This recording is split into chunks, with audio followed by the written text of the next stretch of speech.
Okay, so I'm going to talk about universal algebra and operator algebra. So,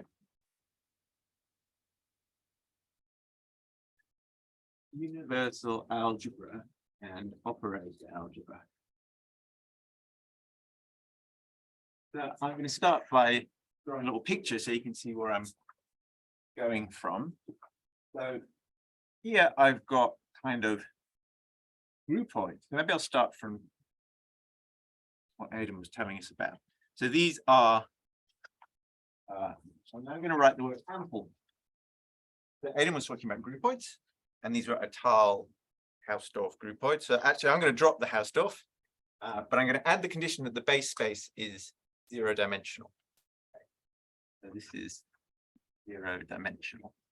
Okay, so the base space is a locally or compact Hausdorff space zero-dimensional, so it corresponds really to a Boolean algebra. Okay. All right, and so these, as Aidan was telling us, generate C-star algebras.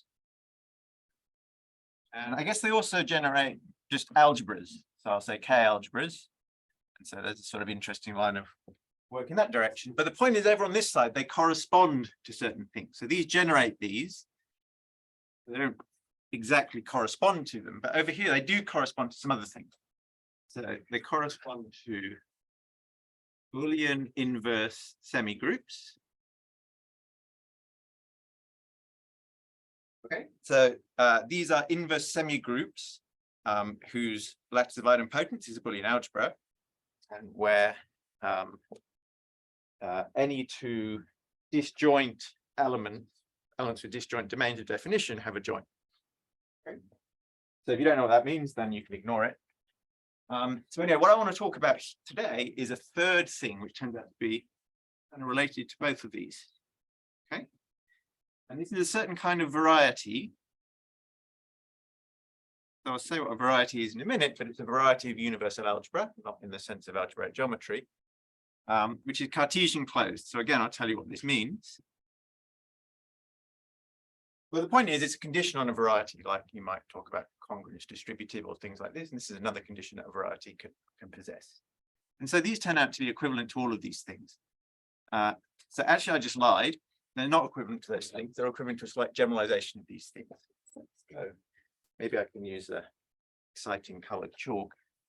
Actually, really, we said groupoids here, but I'm actually going to say categories. Okay. So what's an ample topological category? Is kind of the same thing, except I don't require inverses anymore. And remember, we had this condition that the source and target map to local homeomorphisms. So now I'm just going to ask that the source map is a local homeomorphism. Okay. So I'm not going to write these conditions down because that's not the main focus of the talk, but you can just imagine it's a slight generalization.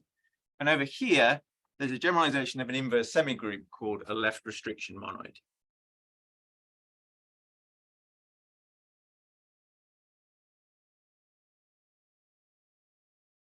Maybe I'll say semigroup.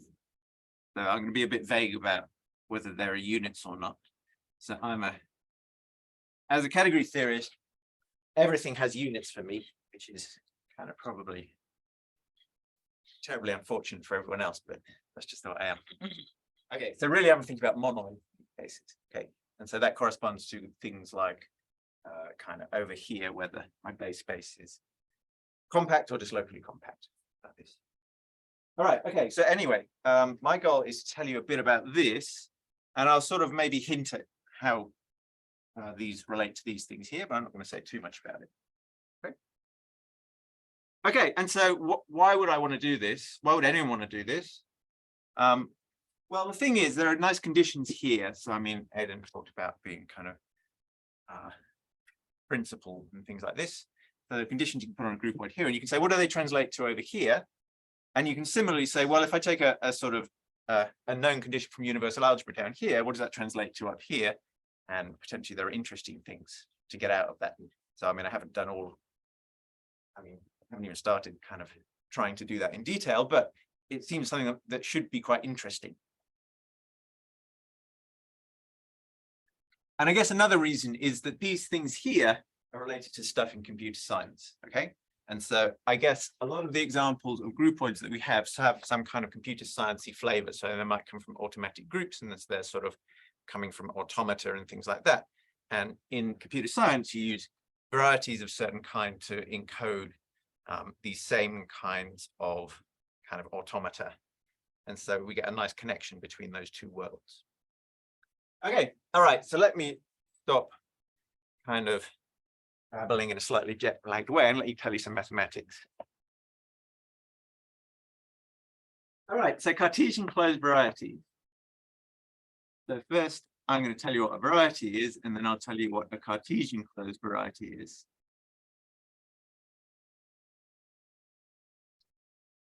So what I mean by a variety, so I'm a category theorist, so a variety for me is a certain kind of category whose objects are sets equipped with some kind of equational algebraic structure, with some kind of equational algebraic structure. Okay? So for example, there's a variety of groups or rings or meet semilattices. They want to say meet semilattice, yeah. Or distributive lattices, K-vector spaces, and so on.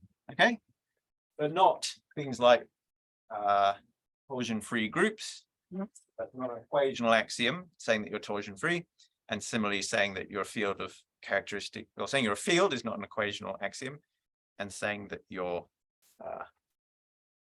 say a ring of characteristic 0 is also not an equational axiom. Okay, so equational axiom just means I say I have some basic operations, and then I build up some things from the compound operations from that, and I said that some of those are equal.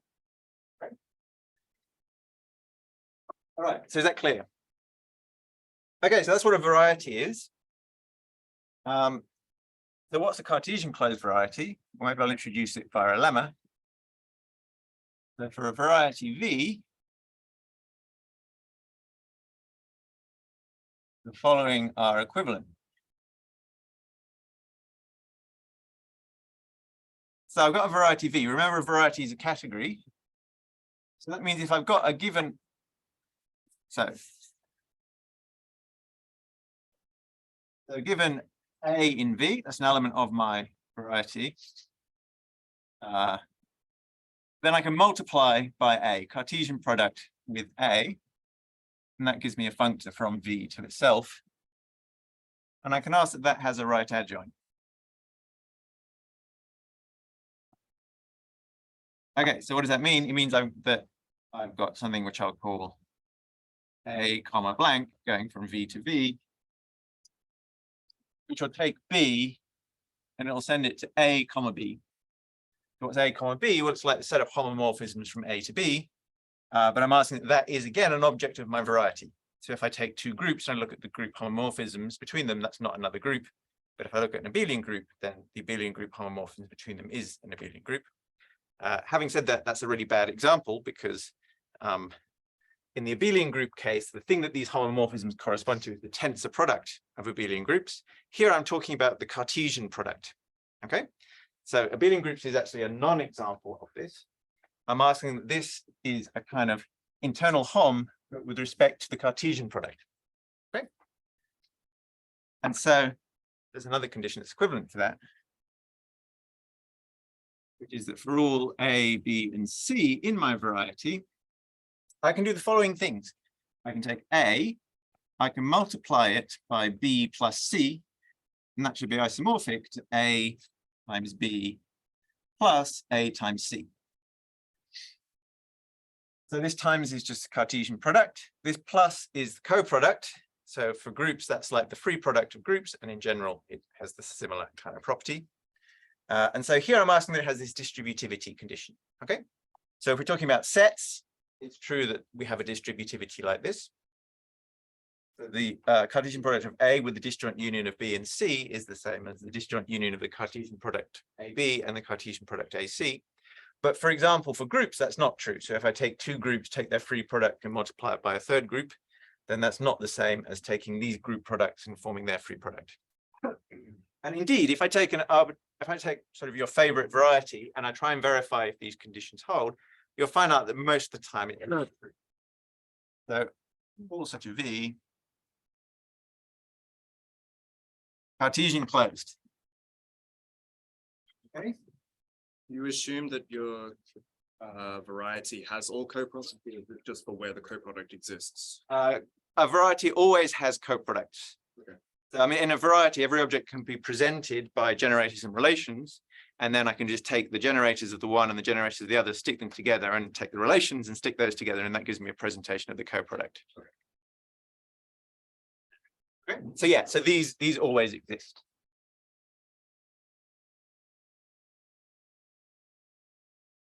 In a variety. Okay. Could you say something why the groups and rings satisfy this equational algebraic structure, but for example, field doesn't? Because for a field, you have an axiom that says for any element that's not zero, there's an inverse. Oh, the special. Yeah, pointing out the special property. That's right. So if I look at a monoid, then I can say every element has an inverse, and that gives me another equational algebraic structure, that of a group. But if I say for every element that's not zero, there's an inverse, there's no longer equational. Okay. So it's literally, I have some operations, basic operations. I can generate compound operations from those by sort of applying them as many times as I want. I'm going to take two such compound operations and assert that they're equal. And I do that some number of times, and that's the only kind of thing I can do. Okay. So it's really like the usual variety, like polynomials, but it's a way more general thing. Uh, You're saying that two things that you've strung together by taking all these yeah, operations right. Are equal. That's right. Yes. I mean, you could think of it in the same way that I can generate a ring by taking some generators and then quotienting by some ideal. Same thing here. I take some basic operations and then I quotient by saying that some of those operations are the same. Okay. This isomorphism in part 2, did you say that this had to be natural, or is this just? So there's always a map going from here to here, and I just asked that that's invertible. Okay.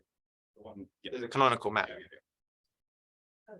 So will unary algebras satisfy this condition? Yes, exactly. Good. So that's my first class of example. I love it when the audience get ahead of me. Right. Well, it means that I haven't lost everyone. Okay, so example 1. So indeed, if you just take an arbitrary variety, then you're probably not going to find that this holds, but so M is a monoid, so M be a monoid. Then M set is the variety of sets with an associative unital action. So M times X to X. Okay. All right. So this, if you think about it, for M sets, the coproduct is just the disjoint union. That's again an M set, and the product is just the product. And so these are just the same as in set. And so this distributivity holds. So plus and times are as the sets, just ordinary sets. And therefore M set is Cartesian closed.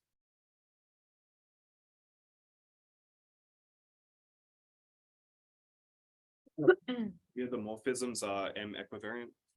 Yeah, that's right. So always in these examples, the morphisms are the ones that just commute with all the operations. Okay. All right. So here is the example that's maybe sort of less well known. And this is, so there's kind of basically these two classes of examples. And it turns out that if I combine those together, I can describe an arbitrary one of these Cartesian closed varieties. So this is my second class of examples. So B now is going to be a Boolean algebra.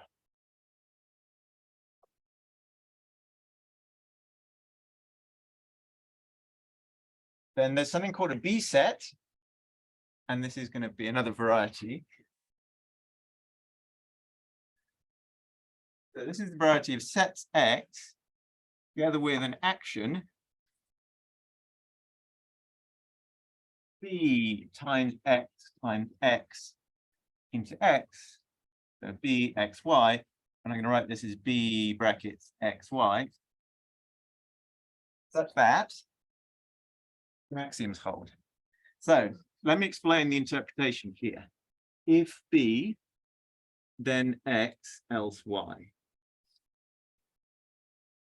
Okay, so B is an element of a Boolean algebra, so you can imagine testing to see whether that Boolean condition is true, and if it is true, I return X, and otherwise I return Y.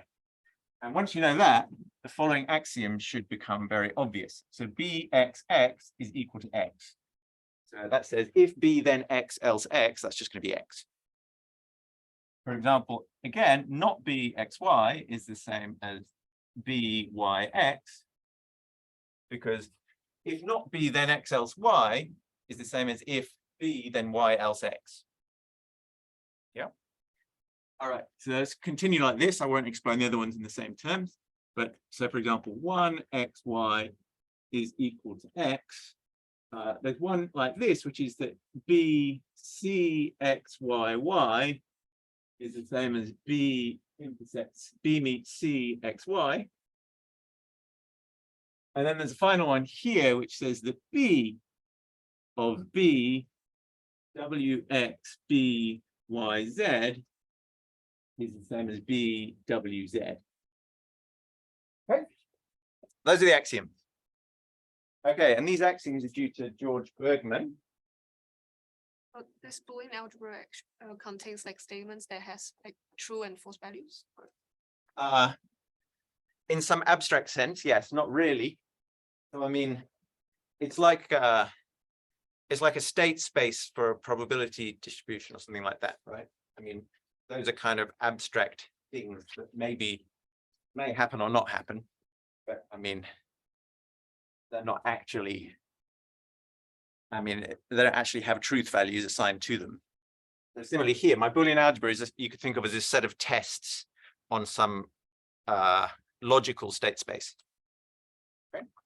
Excuse me, I don't understand what you mean by axioms. So these axioms describe the statements if B then X else Y.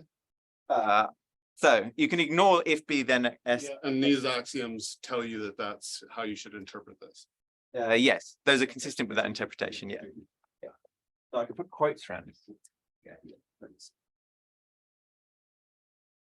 Right. Okay. So so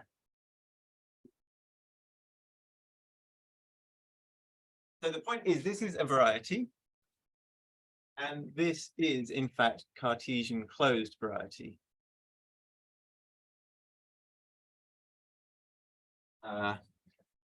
So Hom YZ is just all functions from Y to Z, which are homomorphisms.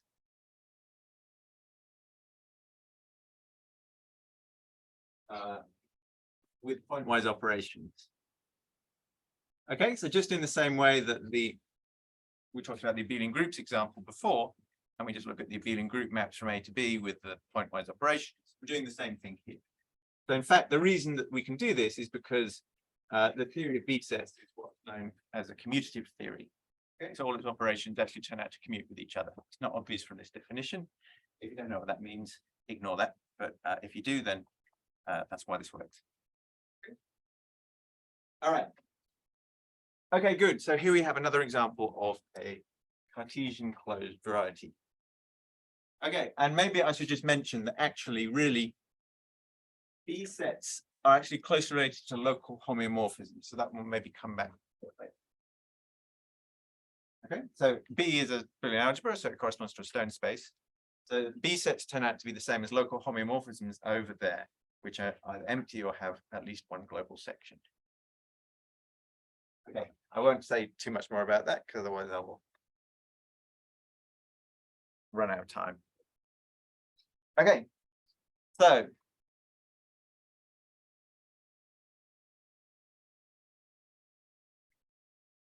now I'm going to tell you So we talked about two classes of these Cartesian closed varieties.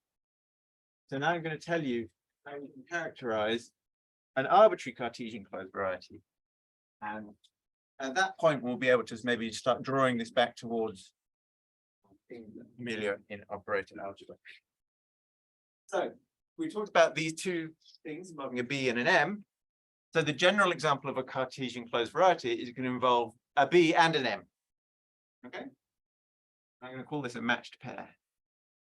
A matched pair BM is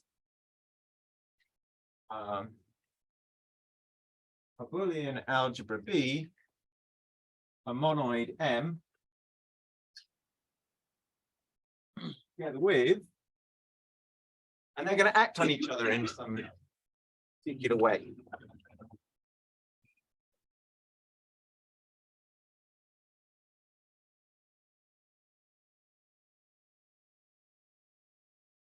So what's the condition? So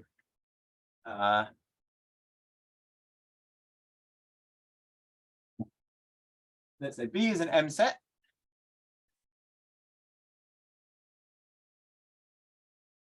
So I've got something M times B to B, which I'm going to write as M comma B goes to M upper star B. M is a B set. So that means I've got B times M to M. B M N goes to B M N. And then there's a few extra axioms, which maybe I'm going to try and write down. So such that, let's see, 0, M acts by Boolean homomorphisms on B.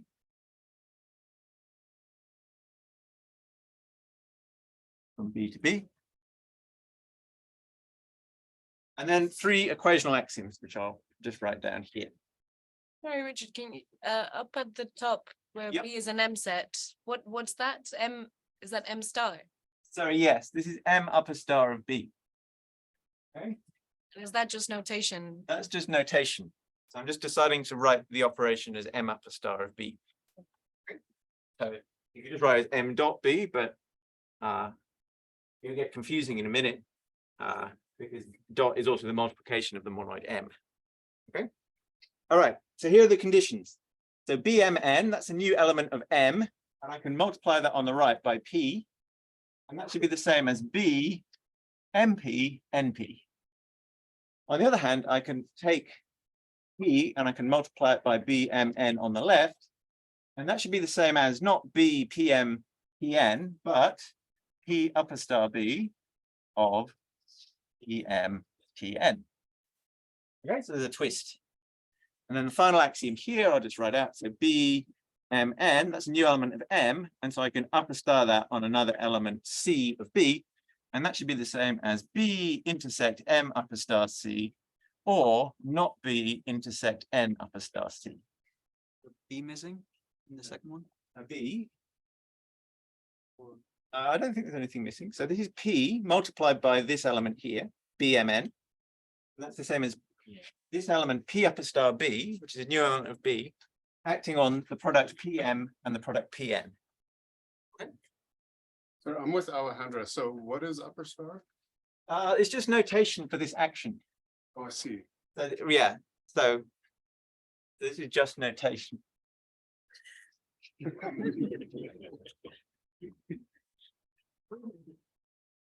Okay, so maybe I should explain why we have this notation. All right, so then maybe I should tell you what an example is. And maybe everything will become miraculously clear. So let X be a stone space. Let X be a monoid. Acting continuously on X.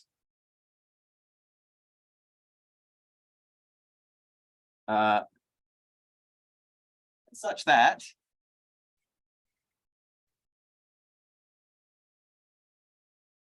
suppose that M and N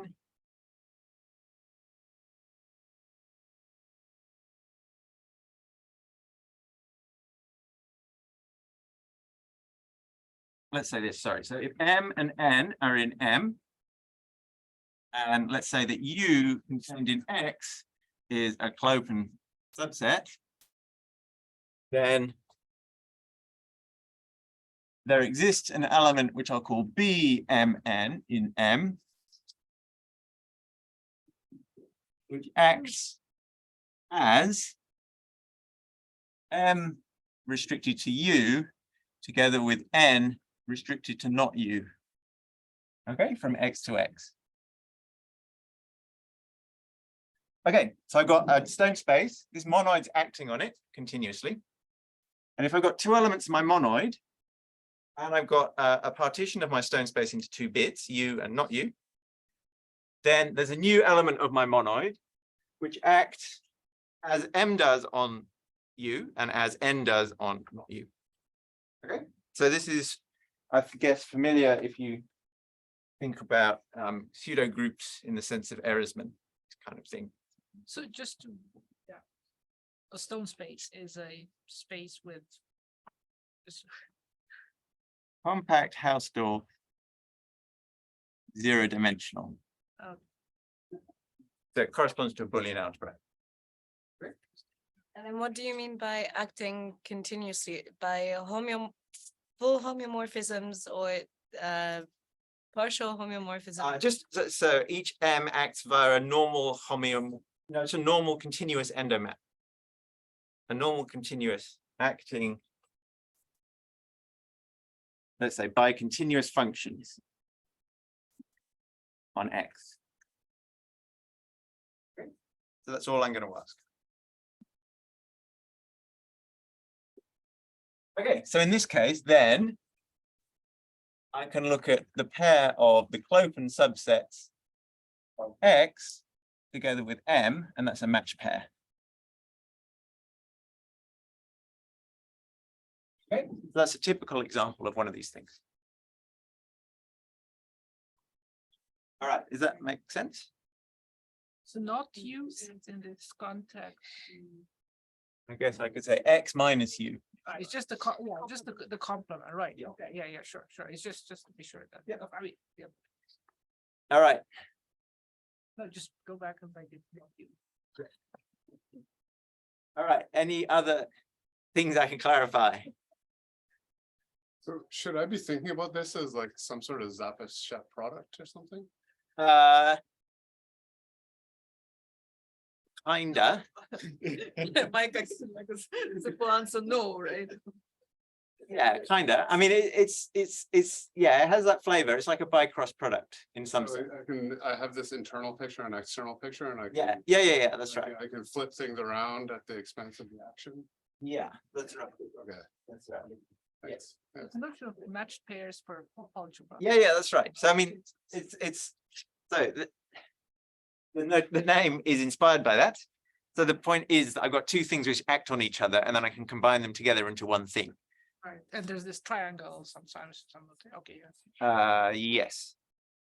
Right. So the only reason I chose the name is because there's two things which act on each other, and I can in fact combine them if I want into a single thing. Okay. I won't say too much about that combining, but it is certainly possible. All right. Okay. Maybe I'll give you one more example. This is the example that Aidan was talking about before. So let B be the power set of N, and let M be the set of all functions from N to N. Those little N? edges to numbers from 1 to n. Yeah. So these are arbitrary functions from 1 up to N into 1 up to N.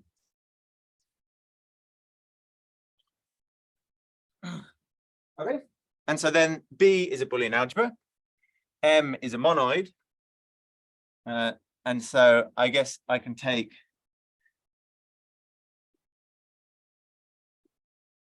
Now M acts on B by inverse image.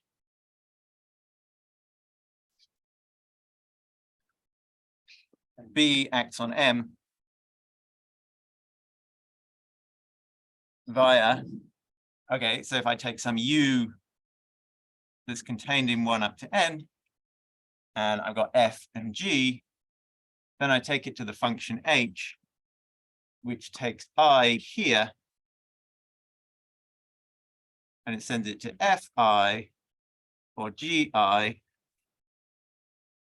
according as whether I is in U or I is not in U.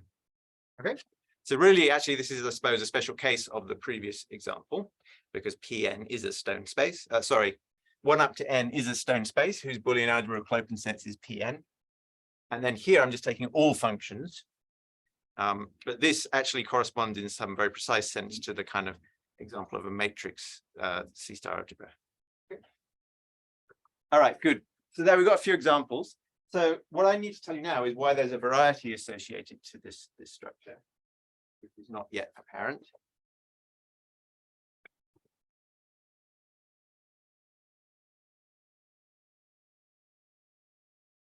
So the variety of BM sets is the variety of sets X together with,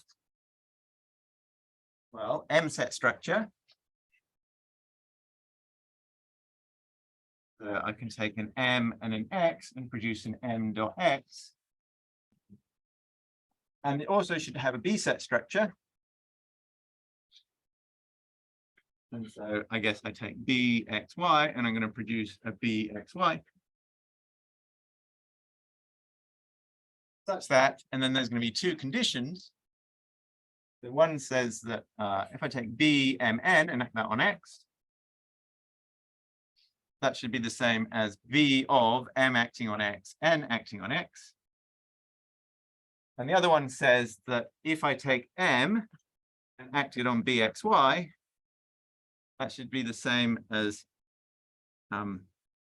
taking M upper star B of M acting on X, M acting on Y. Okay, so these are the axioms to be a BM set.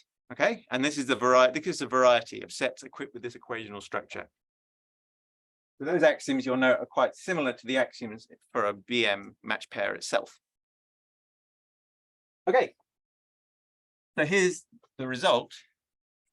So BM set is Cartesian closed. So I'm not going to prove this, but it's sort of maybe believable, right? Because we saw it's true for B sets and for M sets, and this somehow combines the two. And in fact, so here's the theorem.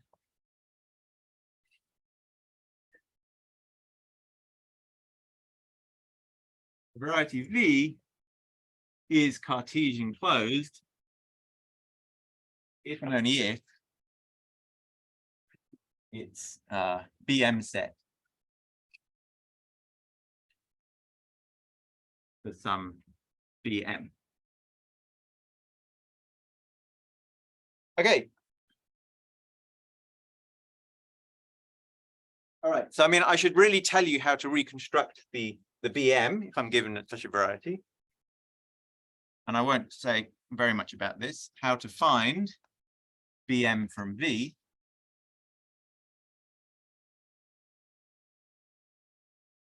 Well, M is going to be the free structure on one generator.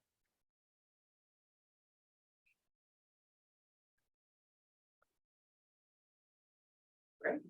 So if I take the free group on one generator, I can take the free ring on one generator and so on.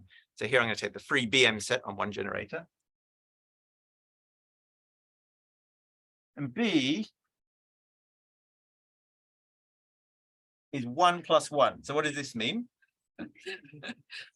1, this is the one element BM set.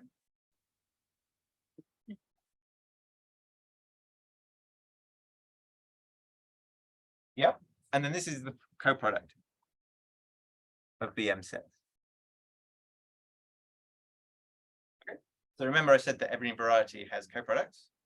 So if you like, this is the free MBM set generate on two generators where each of those generators is in some sense kind of idempotent.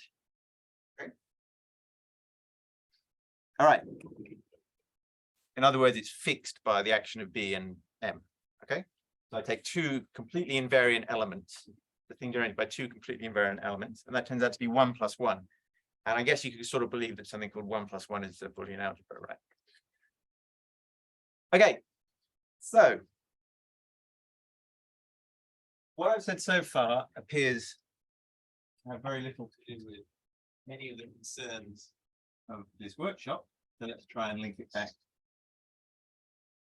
So can I just ask one question? Yep. Start with an arbitrary Cartesian closed variety. Yep. So how is M a monoid in that case? Because you just take, is it the one, it's Right, so M is F1. Right, and why is it a monoid? Well, I look in V at maps from F1 to F1. Okay. So that's why it's a monoid. So M is really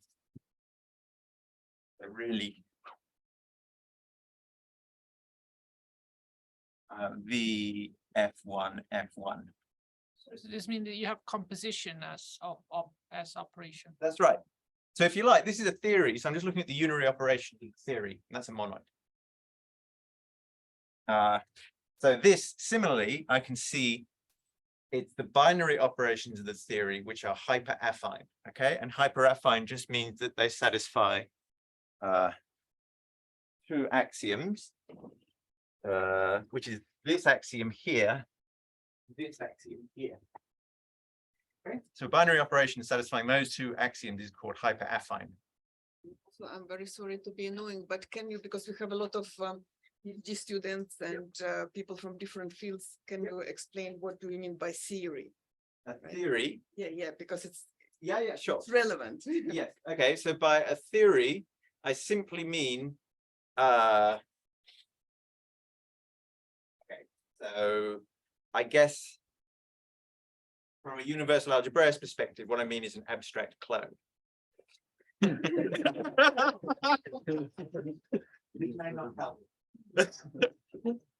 From general logic, this would be good as well. Theory, Right? or It's a first order theory, yes. So all it's the all theory the it's operations in the clone. it's all the operation. So I take a first order theory, an algebraic theory. I look at all the derived operations modulo provable equality. I'm really sorry, even the first order theory, I think in this audience. Okay. Well, I mean, maybe an easier way of doing this would be to pretend I never started that. It's an easier question. but What's it's a F of one? Yes, what's F of 1? F1 is, so that's the free structure F1. So that's just another name for this free structure on one generator. I don't understand what your free in a structure was. variety. For the free group, no. The variety. Which is one of So free BM set. Free BM set. It's a category. So I take the variety, I take the free guy, and then I take its endomorphism monoid. Ah, There you go. That's right. Okay, so we'll see this a lot more clearly, I think, when you go to this part. Okay, so here's the point. Matched pairs are the same as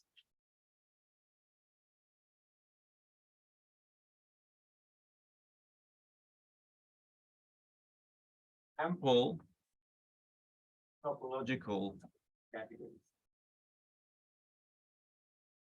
And they're also the same as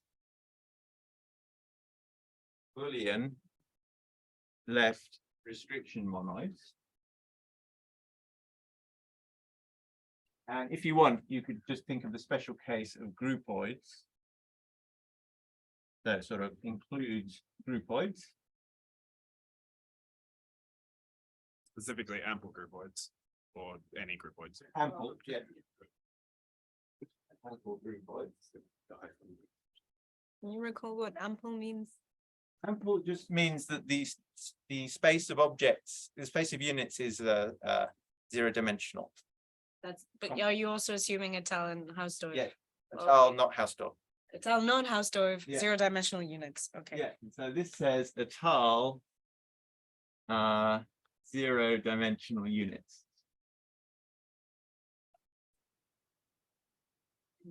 Okay, all right. and- Sorry, at the beginning, you made a very slight reference to left restriction semigroups. Yeah. Can you tell us what does it mean now, left restriction monoid?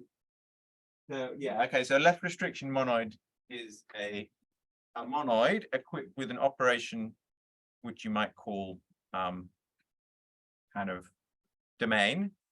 So you think the basic example is the set of all partial endo functions of a set.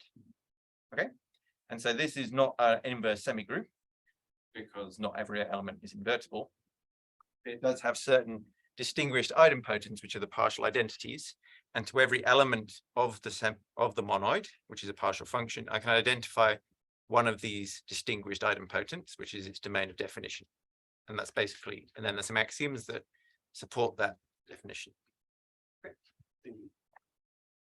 So anyway, these contain Boolean inverse semigroups. Okay.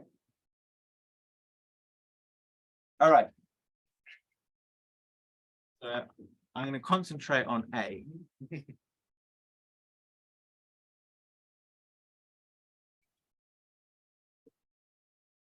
Okay, so actually maybe I will define properly what I mean by an ample topological category. So a topological category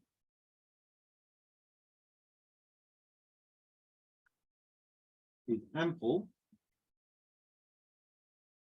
if so let's give this topological category a name. So I'm going to say, oh, okay. So I'll call it C. And I'm just going to use Aiden's notation. Why not? So C0 is a stone space. So compact, Hausdorff, 0-dimensional. And then the source map from C to C0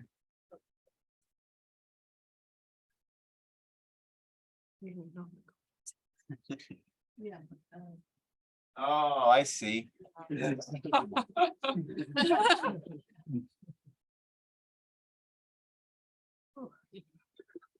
What taste? You can see how far away I am from C-star algebra. Okay, so there you go. That's better. All right.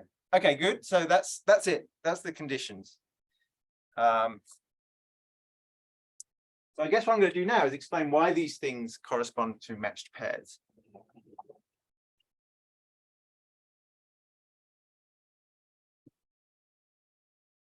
And then hopefully I should be able to give you an example, which will kind of explain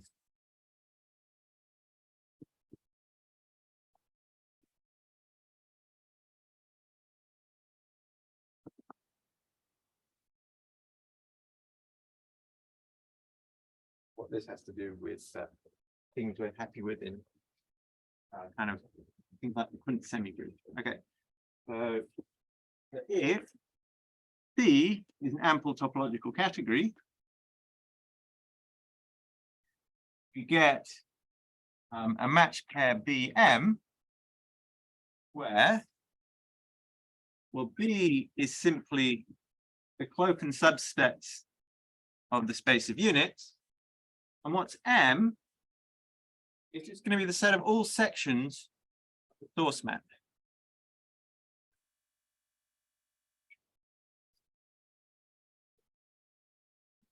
The set of all F, which are sections of the source map. Okay, so I just choose for every unit, I choose an arrow with source that unit. Okay, so that's like a bisection, except I don't require the domains are distinct. I could choose a bunch of arrows, all of which map to the same object. Okay. And this forms a monoid in the same way that kind of you can compose bisections, you can compose these things of doing one and then the next one. Okay. You were only considering global sections or? Global sections only, yeah. So these are total sections, global sections. Okay, so that might be a bit confusing. You might think maybe I need to look at the partial sections. In the case where the space of objects is a stone space, you don't have to do that because any partial section can be extended to a total section. As long as there exists at least one total section, which there always will for a groupoid because you have the identities map. Okay. And conversely, given Bm,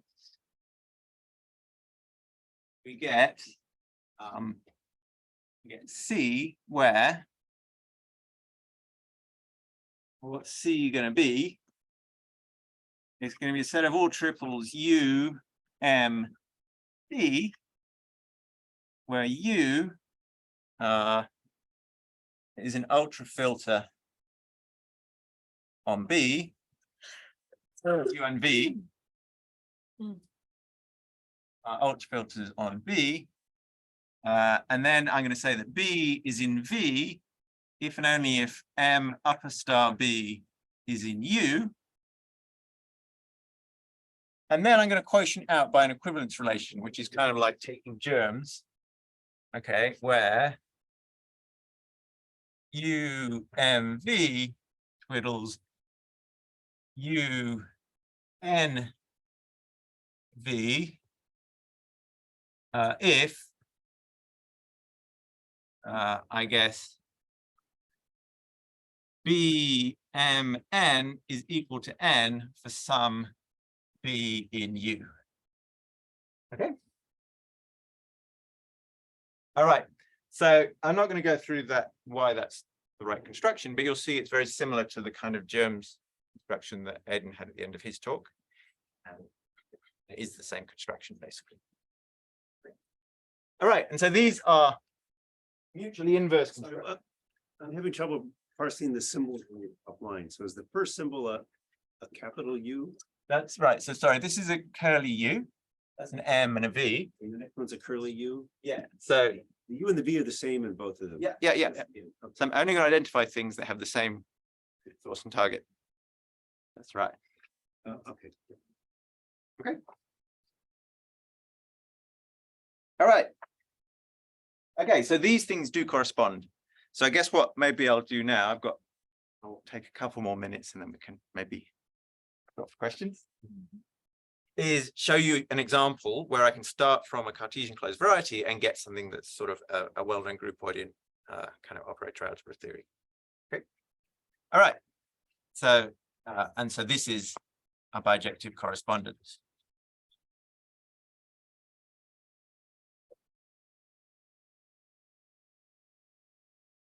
Okay, so time for an example. So let's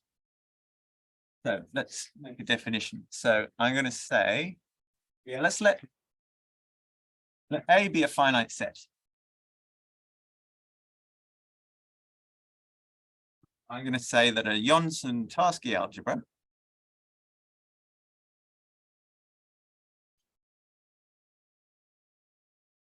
is a set X together with a bijection between X and X to the A. Okay. All right.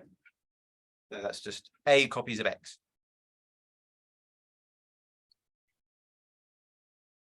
Okay, so fact. The category of JT of Johnson-Tarski algebras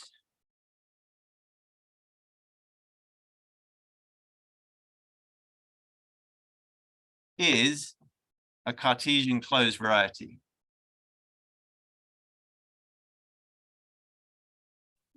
Okay, so it's not very hard to see that it's a variety because it's a set equipped with an operation from X into X to the A, which is the same as A unary operations, and an operation from X to the A into X. Okay, satisfying some conditions that make them inverse to each other. So the fact that it's Cartesian closed is maybe a bit harder to see, and I'm not going to kind of go into that now, but there are general reasons why it's true. So you can use some sheaf theory to see that that has to be true. But anyway, the point is, because of this, we know that it must be a category BM set. And moreover, we know how to extract the B and the M, right? So the M, I'm going to take the free Johnson-Tarski algebra on one generation. I'm going to look at its endomorphisms. And for the B, I'm going to take the free Johnson-Tarski algebra on two completely invariant elements. So corresponds to a BM. What are B and M? M is the monoid of endos of free Johnson-Tarski algebra on one generator.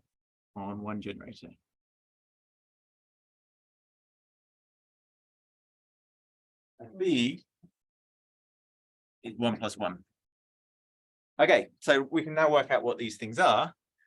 That in fact, P is just the Clopen set of this particular Cantor space, which is A to the omega. Okay, so that's just Cantor space. I guess it's not 2 to the omega, it's A to the omega. And what's M?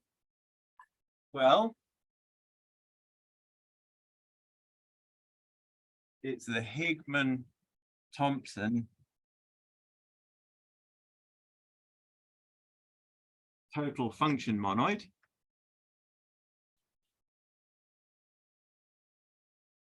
Okay, so this is studied by Biosier. And so what is it?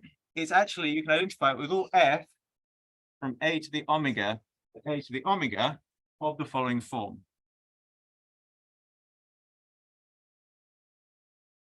I'll give you this and I'll stop it. Can you say how 1 + 1 gives you the Clopens of A to the omega? Yes, so I can describe these free algebras in terms of certain trees subject to some equivalence relation. And so basically, what this turns out to be is it's going to be an airy branching tree where all the leaves are labeled with either zeros or ones. Okay, and the things that are labeled with ones specify a collection of basic Clopen sets in A to the omega, and the union of those is an arbitrary Clopen. Okay, I guess what I don't understand is what 1 + 1 means. 1 + 1 means the free Johnson-Tarski algebra on two generators which are completely idempotent, so they're fixed by all the operations. Okay, I can say something a bit more detailed about that. But let me just try and finish this now. So of the following form, so F is going to do the following. It's going to take a word and it's going to basically look at an initial segment. So it might start with A1, or it might start with AK. And for a word starting with A1, I'm going to replace that initial segment with a new initial segment, B1. And for a word starting with AK, I'm going to replace that with a new initial segment, BK. So this is the sum A1 AK B1 up to BK in these are finite words over the alphabet A. Okay, so I just look at some initial segment and replace that with a different initial segment. Okay, so these have to be chosen in such a way that this is a total function, but these can be chosen arbitrarily. Okay, so this function is not going to be even a local homeomorphism in general. So it's A to the K is the same. Yeah, It's the number of words you're talking about. Yeah, A sub K, B sub K. Yeah. They're in capital A to the K. Oh, no, they could be different lengths. The star? Yeah. It's a star, okay. Sorry, my handwriting is terrible. There you go, okay. All right, so that's what M is. And this corresponds to the groupoid, which is the usual groupoid OA. Okay, this is just another presentation of that. And of course, this thing here is, I guess, familiar from Higman-Thompson group. So the invertible elements in here are the ARE version of Higman, what's the Higman-Thompson group on a set of size A. Okay. All right. And so the point is that I can find different varieties. So I'll stop now, but you can find different varieties that encode more complicated groupoids, like things coming from sets, coming from self-similar group actions, or coming from directed graphs, so path groupoids. Yeah, varieties that correspond to that. And I guess it's sort of interesting to say, okay, well, how do the properties of this groupoid translate to properties of this variety and so on? So I guess it's the game plan. All right, I'll stop there.